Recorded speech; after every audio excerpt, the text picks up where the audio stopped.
ସେତେବେଳେ ମୁଁ ଖୁବ୍ ଶୀଘ୍ର ଏ ଜିଲ୍ଲାକୁ ପୁନର୍ବାର ଆଉଥରେ ମୁଁ ଆସିବି ଏବଂ ଆସିଲା ପରେ ବିଭିନ୍ନ ପ୍ରକଳ୍ପ ଗୁଡ଼ିକ ଯେଉଁଗୁଡ଼ିକ ସରିଯାଇଛି ଏବଂ ଯେଉଁ ପ୍ରକଳ୍ପ ଗୁଡ଼ିକ ତାହାର ଭିତ୍ତିପ୍ରସ୍ତର ସ୍ଥାପନା ହେବ ମୁଁ ନିଜେ ଆସିକି ତାକୁ ମଧ୍ୟ ଆଗାମୀ ଦିନରେ ମୁଁ କରିବା ପାଇଁ ଆଜି ମୋତେ ଲାଗିଲା ମୁଁ ଆଉଥରେ ଆସିବାର ଆବଶ୍ୟକତା ଅଛି ବୋଲି। ଆଜି କେନ୍ଦ୍ରାପଡ଼ା ଜିଲ୍ଲା ମୋର ପ୍ରଥମ ଗସ୍ତ ଥିଲା। प्रभु बलदेव जीउंकर आज डोरी लगिला एवं केन्द्रापड़ा जिला को मध्य आसबार सौभाग्य प्राप्त हेली। आज विशेष करिकी जो तिरंगा यात्रार गोटे कार्यक्रम थिला ऑपरेशन सिंदूर पर तिरंगा यात्रा प्रति जिले में कार्यक्रम थिबा कारणरू मु निष्पत्ति नेली केन्द्रापड़ा जिले में गोटे तिरंगा यात्रा करिबा पई एवं ता सहित मध्य ये जिला को जेहेतु प्रथम गस्त अच्छी से जिला प्रशासन सहित तांकर सहित मिसिबा एवं रिव्यू करिबा ये जिलार विभिन्न उन्नयनमूलक काम एवं ता सहित अन्य कार्यक्रम उपर समीक्षा करिबा। समस्त अधिकारी माने उपस्थित थिले, माननीय विधायक माने सब उपस्थित थिले, जिला परिषद म्युनिसिपालिटी अध्यक्ष माने मध्य एटी उपस्थित थिले। ये जिला केन्द्रापड़ा जिला एक राजनैतिक जिला एवं एठी अनेक बड़ बड़ राजनैतिक नेतृवृंद को प्रतिनिधित्व ओडिशा पाई देइछि एवं केन्द्रापड़ा जिलार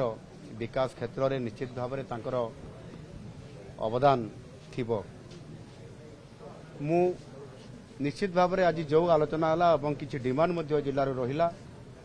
आमर महाकालपड़ार विधायक एटी उपस्थित अछंती। बलदेव जीव मंदिर किभली भाव में ताहार परिक्रमा आउ तार विकास केमती हबो, सौंदर्यकरण हबो एवं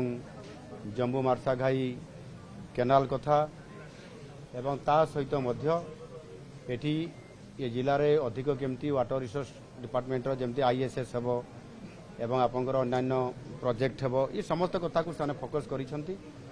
एवं आगामी दिन में जितेबाला मु खूब शीघ्र ए जिला को पुनर्बार आउथरे मु आसीबी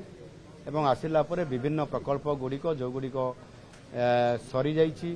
एवं जो प्रकल्प गुड़िक ताहार भित्तिप्रस्तर स्थापना हबो मु निजे आसिके ताकू मध्य आगामी दिन में मु करिया पई आज मते लागिला मु आउथरे आसिबार आवश्यकता अछि बोली। केन्द्रापड़ा जिला को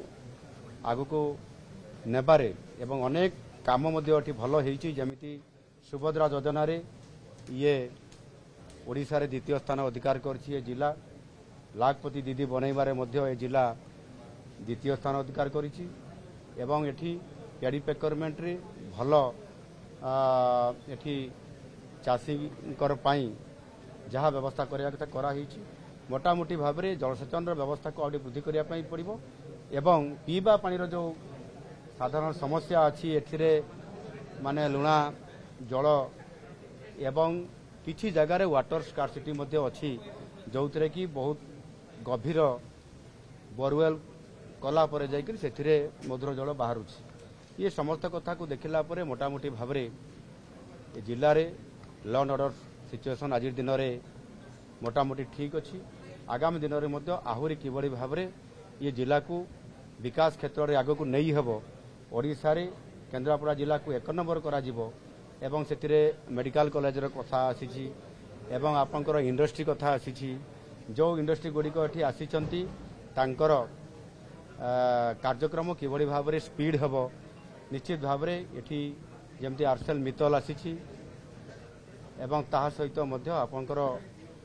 मेडिकल कॉलेज एवं ताहार हॉस्पिटल कथा ये समस्त कथा को सरकार गुरुत्वर सह विचार को नहीं आगामी दिन में निश्चित भाव में यार ऊपर फोकस करेंगे और केन्द्रापड़ा जिला तार हक निश्चित भाव में पाइब।